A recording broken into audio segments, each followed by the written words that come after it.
let's talk about iPad Air as well, because we got an iPad Air update this week, and the more I read about the iPad Air, the more I was thinking the iPad Pro, the 11-inch, has become completely pointless. Like, I honestly don't know why anyone would buy an 11-inch iPad Pro at this point.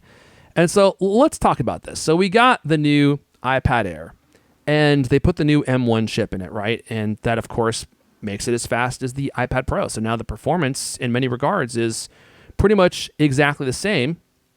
And I thought we could just talk about the differences now between iPad Air and iPad Pro. And by the way, this is great news for us, right? Because the iPad Air is only $599 and the iPad Pro starts at $799. So essentially, you're getting the Pro performance for $200 less now if you want it. Now, there are some differences that we need to talk about. So first and foremost, it's $599 for the iPad Air for 64 gigabytes of storage, which, you know, is not enough. I hate that Apple does this. I think that the bottom needs to be 128 gigs for all products. 64 is not enough for the OS and for apps and for photos and for videos and all that stuff. But that's what they do. If you want to upgrade to 256 gigabytes of storage, it's $749 for the iPad Air 5. iPad Pro, $799 for the base model, comes with 128 gigs, or you can upgrade that to 256 gigs for $849. So it's $100 more than the iPad Air 5 for the same amount of storage, right? And other than that, you get ProMotion in the iPad Pro, which you don't get on the iPad Air 5, but it's like, I would argue most people don't need that or would even recognize that it's there. The iPad Pro has an 11-inch screen versus 10.9 inches of the regular iPad Air. Now, I was going to mention that the iPad Pro get the mini LED display, but that's actually only the 13-inch or the 12.9-inch display. So you don't get that with the iPad Pro 11-inch. And we don't know when mini LED technology is coming to the iPad Pro, the 11-inch. In fact, I just saw a story from Min-Chi Kuo this week that said it's not coming anytime soon, like not this year, which is kind of a bummer because you would guess that the iPad Pro 13-inch, since it got mini LED and upped the contrast ratio from like 1,300 to 1 to like 1,000,000 to 1, so it makes a big difference, you would think it would be coming to the 11-inch iPad Pro sometime soon.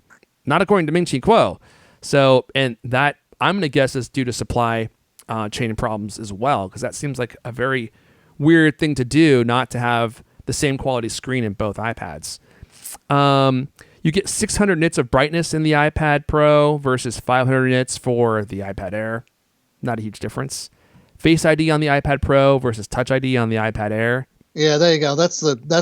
You think that's the kicker right there? Yeah, that's a deal killer for me. Cannot live without Face ID. Yeah, it does suck not having Face ID. And it also makes it weird to hold the iPad. Like, I was watching a review from Dave 2D, and he was talking about the iPad Air. And he was like, it's weird because if you don't hold the screen at a very specific orientation, like if you're playing a game, then your hand will keep touching the power button and the screen will turn off. And he's like, and if you hold it the other orientation, then your hand is covering one of the speakers.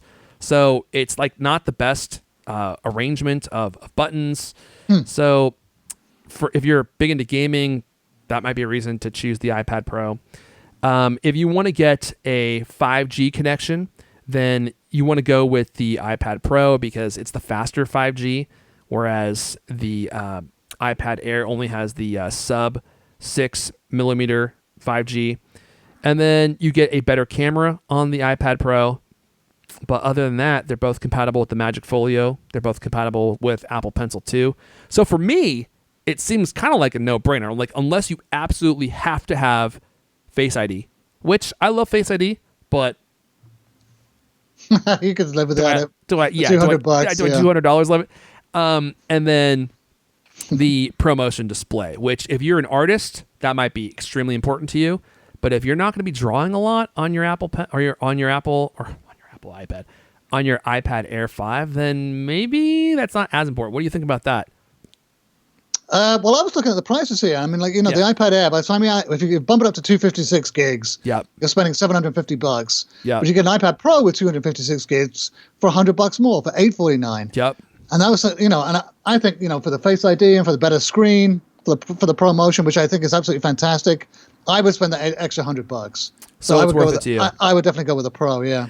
Let me see here. There was one other thing that I thought we should mention. Oh yeah. Now this next story, I think this is a huge development in the world of iPad, especially if you want to use your iPad as an actual computer. And I'll send this over to you, LK, to talk about. But this could actually make me consider using an iPad as a portable laptop. Yeah, so apparently floating app windows could finally be coming to the iPad, finally. So iPad users will soon be able to work with applications in floating windows if an unconfirmed report is correct. This is a highly requested feature for those who want Apple's tablet to function more like a Mac. So iPad OS will supposedly offer something like a tablet mode or laptop mode, depending on how it's being used. So, quote, Apple is developing a smart system for iPad OS, claims tipster Marin Bu in a tweet. Quote, apps will continue to open full screen, but automatically shrink when connected to a keyboard and trackpad. Internally, it's called Apple Mixer, end quote. So Marin Bu isn't able to say whether the feature will launch this year. And he says it won't be. He doesn't know if it's going to be included in iPad OS 16 or not. In addition to a keyboard and trackpad, the feature will require one of Apple's more powerful processors.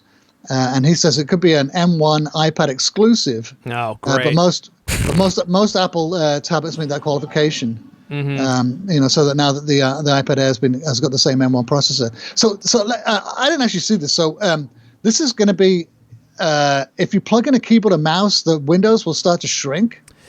Yeah. So essentially, it runs. This is kind of what I've been asking for.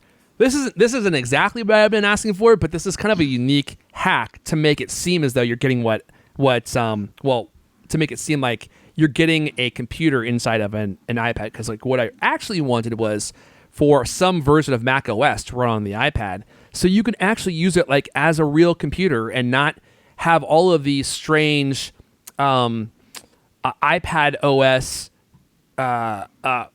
compromises for these apps. They're like, we give you multitasking, but it's like some weird multitasking. It's not the kind of multitasking you got on Mac OS, right? And like for this, like you plug it into a keyboard, and instead of having full screen apps all the time, you can now shrink those windows, and you can still see the background on your iPad. Like so you have a desktop, right? It would look just like a Mac. Exactly. Yeah. So it looks like a Mac, and you can have the windows that you can move around, so you can see all your different windows. You could resize them just exactly how you want. Like that's pretty cool. And I think it would be cooler because go ahead. I can't. Well, I feel like an idiot, but I can't master multi-screen on the iPad. I just can't. I don't like it either. I don't like it either. I think it's a very weird experience, and it feels like a compromise. It just feels like they're trying to give you something that you have on Mac OS, but it doesn't work as well as it does on. All these windows keep popping up, and I don't know where they're going, and you have to have one over here and one over there, and hit the buttons on top. It's better than it used to be. It is a little tiny bit more intuitive, but it's not totally intuitive.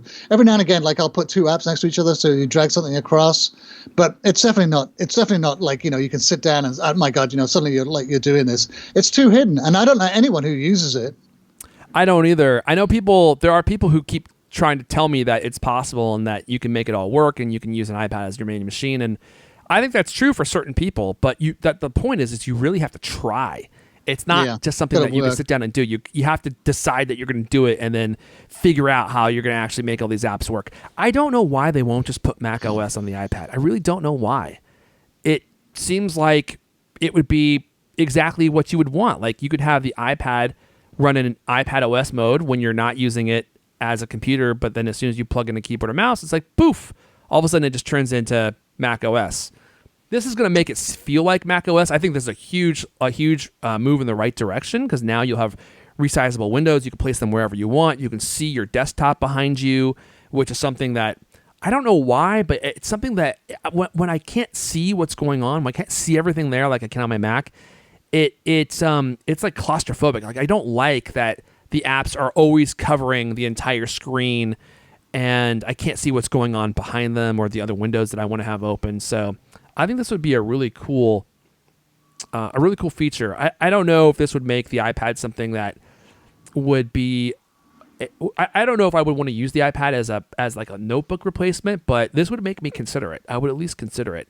Well, it sounds like it would be, exactly, wouldn't it? No replacement. You know, I you mean, get your it kinda iPad, seems like plug you it might- in, and suddenly it's a laptop. It's a MacBook. I mean, the only thing is like you still don't have a normal file system. You still don't have normal apps.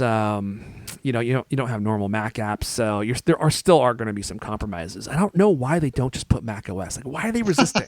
Why don't they just put Mac OS and they'll call it iPad OS hybrid or something? You know, it's like where it's like it has two different modes.